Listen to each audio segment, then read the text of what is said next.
La Comisión de Trabajo recibió una presentación de parte de la nueva ministra de esta área, Janet Jara, acerca de lo que va a ser la agenda legislativa de esta cartera, la política laboral. Así que de eso vamos a conversar justamente con el integrante de la Comisión de Trabajo, el diputado Frank Sauerbaum de RN. Diputado, muchas gracias por acompañarnos.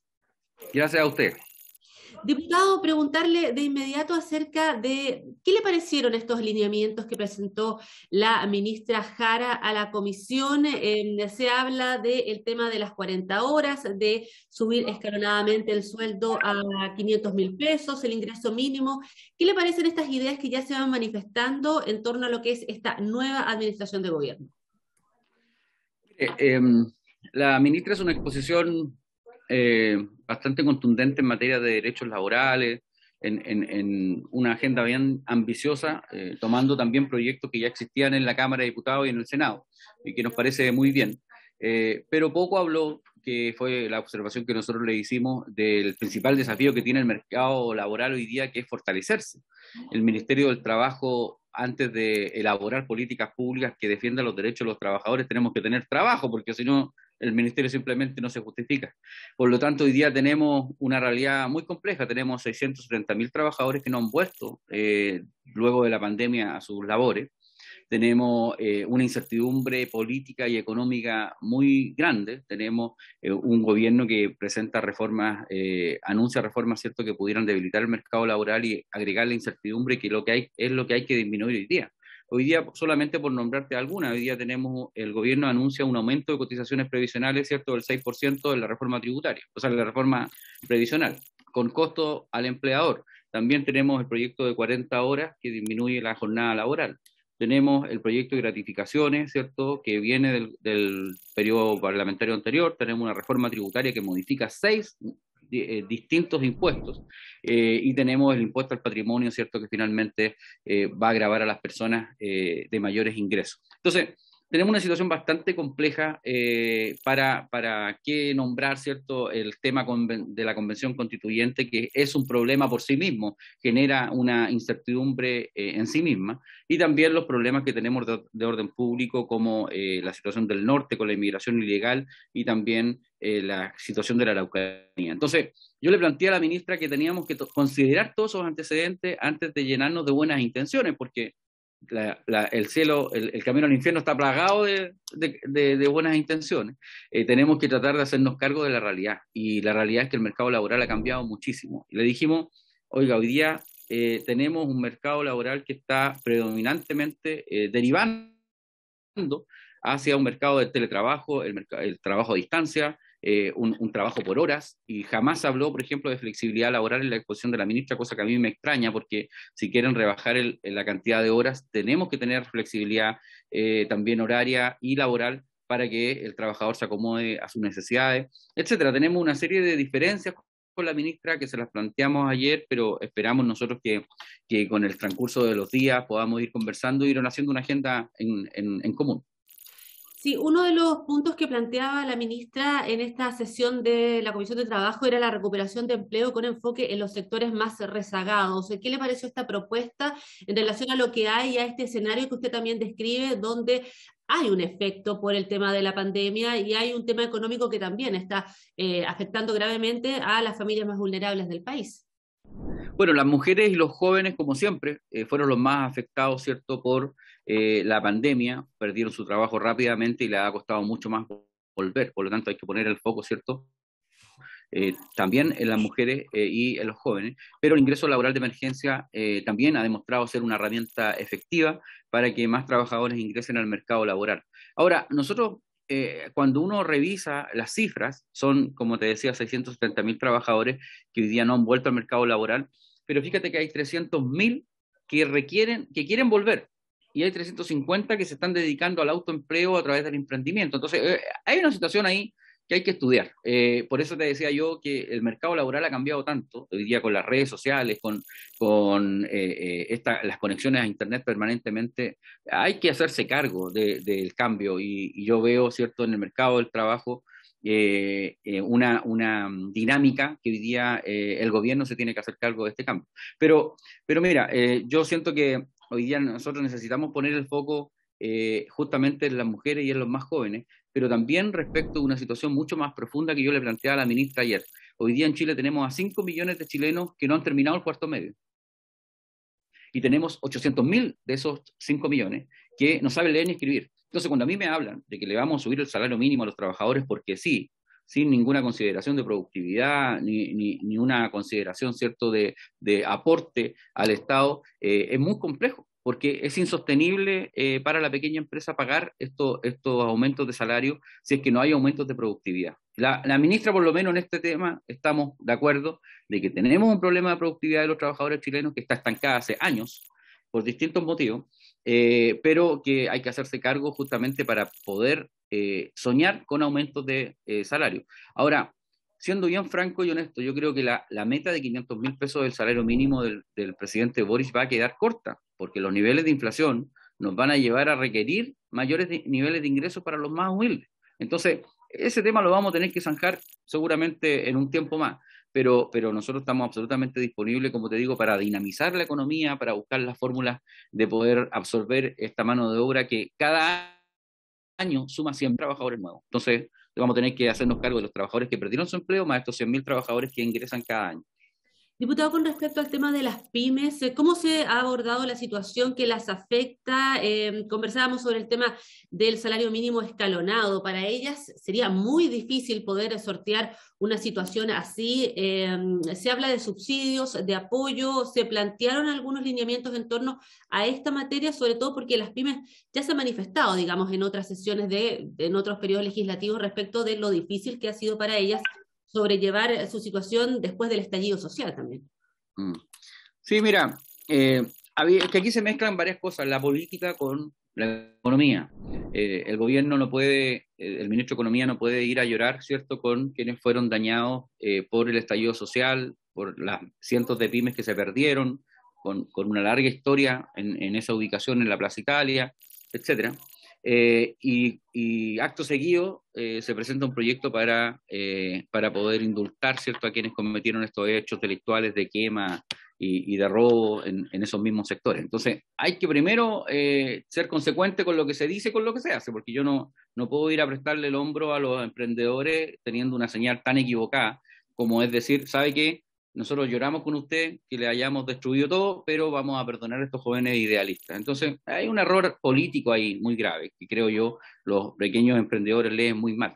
Pero en segundo término, el tema del aumento del salario mínimo está básicamente enfocado en la pyme, porque la verdad cuando uno revisa las cifras se da cuenta que las grandes empresas nadie o muy pocos pagan el salario mínimo. O sea, hay gente, hay muy pocos, algunos que tienen algunos servicios tercerizados, puede ser, pero la verdad que la mayoría de las grandes empresas está muy lejos del salario mínimo hoy día, y eso está más archi comprobado. Por lo tanto, si va a haber un aumento del salario mínimo, tenemos que enfocarlo, ¿cierto?, en cómo ayudamos a la pequeña empresa a poder pagarlo. Y ahora, ese pago y ese subsidio no se puede sostener en el largo plazo, digamos las cosas como son también. Le vamos a tener que dar un plazo a la pequeña pyme y decirle, ¿sabe qué? Le podemos subsidiar, no sé, voy a decir una cifra, un año. Lo voy a subsidiar con 150.000 pesos un año, pero después del año la pyme va a tener que manejarse solita con el nuevo salario mínimo. Entonces, por eso esas cosas hay que discutirlas bien. La ministra te aclara que no podemos subir el salario mínimo así nomás sin subsidiar a la pequeña empresa que hoy día es la más afectada por toda esta crisis social y también sanitaria. Finalmente, diputado, no puedo dejar de preguntarle si queda conforme con las declaraciones de la ministra ayer cuando dice que los ahorros previsionales que ya están ahorrados de los chilenos no se van a tocar. Y lo que venga ahora en términos de reforma tiene que ver con los ahorros de ahora, digamos. ¿Qué le parece ese planteamiento que hace finalmente la ministra en torno a lo que son los ahorros previsionales? Mire, ayer tuvimos una sesión bastante tensa justamente porque yo le entregué un oficio a la ministra para hacerle una pregunta formalmente que la conteste por escrito, en donde diga qué vamos a hacer con los fondos previsionales. Ella dijo que los fondos que ya existen no se van a tocar, pero que los fondos y las futuras cotizaciones previsionales que se van a subir, ¿cierto?, con este proyecto de ley, irían, ¿cierto?, a un fondo como ellos lo tienen diseñado. Entonces yo le pedí a la ministra algo bien simple, porque ella habló mucho de participación, ella habló mucho de que le vamos a preguntar a todo el mundo respecto de las reformas que vamos a hacer. Entonces yo le dije, oiga, está bien, yo le agradezco muchísimo que usted tenga buena disposición, pero tenga en cuenta usted que cuando uno le pregunta a los trabajadores qué quieres hacer con tu cotización extra, el 80% de esos trabajadores dice que quiere una capitalización individual y no un fondo común, porque desconfía de la administración del Estado, porque conoce la experiencia en Argentina, en donde se robaron los fondos previsionales, y finalmente la gente entendió luego de los retiros que la plata es de ellos. Por lo tanto, yo sé que la ministra se molestó, está bien, nosotros no estamos para agradarle a nadie, estamos más bien para incomodar a la autoridad, porque cuando uno incomoda a la autoridad, ellos se ponen en el pie, ¿cierto?, del que uno está representando. Nosotros estamos representando a los trabajadores, hoy día los trabajadores tienen claro que los recursos son de ellos y no quieren un fondo común que lo maneje el Estado sin ninguna regulación de por medio ni ningún, digamos, ni una falta de propiedad bien evidente que va a ser, ¿cierto?, este fondo común que ellos quieren hacer. Nosotros no vamos a apoyar ese fondo común porque creemos que hay que respetar la propiedad individual. De hecho, el proyecto que salió aquí de la Cámara de Diputados y que duerme en el Senado todavía tenía un aumento del 6% de cotización pagada por el empleador, 3% iba a este fondo solidario y el otro 3% iba a capitalización individual. Nosotros llegamos hasta ahí, yo creo que es una buena cifra, es un buen acuerdo y esperamos nosotros que el gobierno quiera mantener ese tipo de cotización previsional, de montos y también en cómo se distribuye.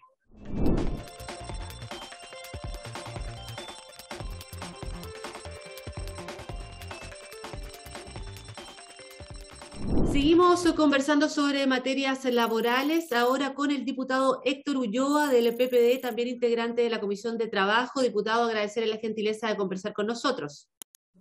Hola Karen, bueno, gracias a ti, efectivamente muy motivado con la posibilidad de integrar una comisión que yo creo que es una de las más fundamentales quizás de este gobierno. Yo creo que necesitamos del apoyo, del compromiso de todos los integrantes de la comisión, porque evidentemente que se trata de materias que cruzan transversalmente las necesidades del mundo laboral de nuestro país. Así que contento y esperanzado que podamos hacer una muy buen trabajo. Diputado, consultarle acerca de uno de los aspectos que más destacó la ministra del Trabajo, que fue el tema de la recuperación del empleo. ¿Qué le parece que este sea uno de los principales aspectos que va a empujar desde su cartera? No, sin duda, compartimos la necesidad de la recuperación del empleo a niveles, ojalá, pre-pandemia, y sin lugar a dudas que esta recuperación del empleo tiene que provenir con buenos subsidios, sobre todo a las pymes, a los que han sufrido más fundamentalmente el tema de la pandemia en términos laborales, pero también tiene que haber una coordinación permanente con ministerios que son clave en la recuperación, como son el Ministerio de Obras Públicas, naturalmente, y el Ministerio del Trabajo, ojalá llegando a niveles que ya lo ha dicho el presidente Boris, de 200.000 soluciones habitacionales en los 4 años de trabajo, de los 4 años que dura su mandato, y por tanto me parece que es fundamental avanzar desde lo sectorial y coordinadamente con otros ministerios. En ese sentido, ¿cómo ve usted el llamado al diálogo que hace también la ministra de poder enfrentar, conversando con todos los actores, el actual escenario económico, también para comenzar a mejorar las cifras de empleo y también las otras materias legislativas que tienen que ver justamente con su área? Sí, lo que pasa es que hay tremendos desafíos que yo creo que compartimos todos. El tema del empleo, de la recuperación del empleo, en términos, como te decía anteriormente, en términos que ojalá sean a niveles de antes de la pandemia, pero no solamente en la recuperación del empleo, sino también en la recuperación de la formalidad laboral, que son dos cosas que muchas veces se confunden, pero no necesariamente es lo mismo. Lo que pasa es que se ha recuperado los empleos, por ejemplo, del 75, del 100% de los empleos recuperados, no más del 30% son formales. Entonces también no se trata solamente de recuperar la empleabilidad, sobre todo los sectores que se han visto más golpeados por la crisis, que son las mujeres, los empleos jóvenes y fundamentalmente los empleos de mayores de 55 años, sino que también es un desafío doblemente mayor de recuperar la formalidad laboral, que es sumamente importante. Obviamente, si queremos hacer una gran reforma a las pensiones, es empleabilidad y formalidad que tienen que ir de la mano. Diputado, sí, antes de ir al tema de la reforma de las pensiones, ¿qué le parece el planteamiento que le hace la o posiciona la ministra en relación a abarcar también estos nuevos empleos que han surgido a raíces de la pandemia, estos trabajos más telemáticos, lo que tiene que ver también con el transporte de alimentos, los llamados delivery? ¿Qué le parece esa postura? Sí, es otro de los desafíos que plantea la tecnología, los nuevos tiempos, que antes de pandemia no lo conocíamos, sobre todo que hay que anticiparse hoy día al teletrabajo y fundamentalmente la tecnología en el mundo laboral es un desafío aún mayor y por tanto también yo creo que ahí se requiere un poquito de flexibilidad, pero que esa flexibilidad no significa al mismo tiempo precariedad laboral. Yo creo que ahí está la gran conjunción o el gran desafío. Eh, Producir cierta flexibilidad laboral, pero que eso que siempre ha sido sinónimo de precariedad no significa en la práctica, sino que tenemos que adaptarnos a los nuevos tiempos, sobre todo en los empleos que son destinados a las personas más jóvenes todavía, y fundamentalmente en temas de teletrabajo, en temas de delivery y en temas de plataformas digitales que son fundamentales adaptarnos a los nuevos tiempos. Diputado, otro de los puntos que mencionó también la ministra en su exposición fue el tema de la reducción de las 40 horas laborales y también esta alza escalonada del ingreso mínimo a 500.000 pesos. ¿Cómo cree usted que se va a dar el debate entre ambas iniciativas que van a ser materias que también van a tener que discutir ustedes? Sí, lo que pasa es que esto, como te decía yo, y qué bueno tu primera pregunta, esto va de la mano, creo yo, con la empleabilidad y de la productividad. No podemos establecer de inmediato, creo yo, y en eso coincido con la ministra y con su equipo de trabajo, en términos de producir una jornada laboral de 40 horas, que es sumamente necesario hoy día para compatibilizar vida laboral y vida doméstica, vida familiar, que sin duda es una de las grandes demandas que reclama hoy día la ciudadanía, pero al mismo tiempo eso tenemos que hacerlo de una manera gradual, pero que no signifique tampoco laxitud, que la gente espera de todas maneras un compromiso aún mayor de parte del Ministerio y del presidente en este caso, que ojalá en no más de 2 años podamos establecer una jornada efectivamente de 40 horas, con apoyo fundamentalmente a las pymes, que son finalmente las que otorgan el trabajo mayoritario en nuestro país y que por tanto también tengamos que tener una mirada en mejorar la productividad, en subsidiar muchas veces a las pymes para establecer estos mecanismos de jornada más reducida, pero al mismo tiempo responderle a la ciudadanía que hoy día efectivamente requiere de compatibilizar adecuadamente vida laboral con vida doméstica. Finalmente, diputado Ulloa, preguntarle acerca de esta mirada que tiene la ministra, que hablaba también acerca de que se debe avanzar en el pilar contributivo para poder avanzar también en materia de la reforma a las pensiones. Sí, bueno, el tema de la reforma de las pensiones, ayer y unas pinceladas que yo comparto en todo caso, esas pinceladas, una mirada general. Yo creo que la industria de la AFP es una industria fracasada, yo creo que tenemos que reemplazarla por un verdadero sistema de seguridad social y para eso se requiere de un compromiso importante de parte del Ejecutivo y de muchos parlamentarios en términos de cambiar la mirada en materia de pensiones y transformarla en un sistema público, ojalá de reparto solidario, con una mirada intergeneracional que también es muy importante, pero finalmente avanzando en un sistema tripartito, donde no solamente el trabajador tenga que imponer cotizaciones, no solamente el empleador, sino también, ¿por qué no?, el Estado finalmente, pero en un sistema público absolutamente distinto, donde fundamentalmente la gente común y corriente tenga certezas de que su pensión va a ser por lo menos superior a la línea de la pobreza. Y me parece que es fundamental avanzar en ese proceso. Hoy día prácticamente la mayoría de este país no sabe cómo va a ser su jubilación al término de su vida laboral. Y yo creo que uno de los grandes compromisos y una de las grandes demandas es entregarles certezas en un mundo lleno de incertidumbre que vivimos hoy día, sobre todo en un ámbito tan importante como el tema de las pensiones.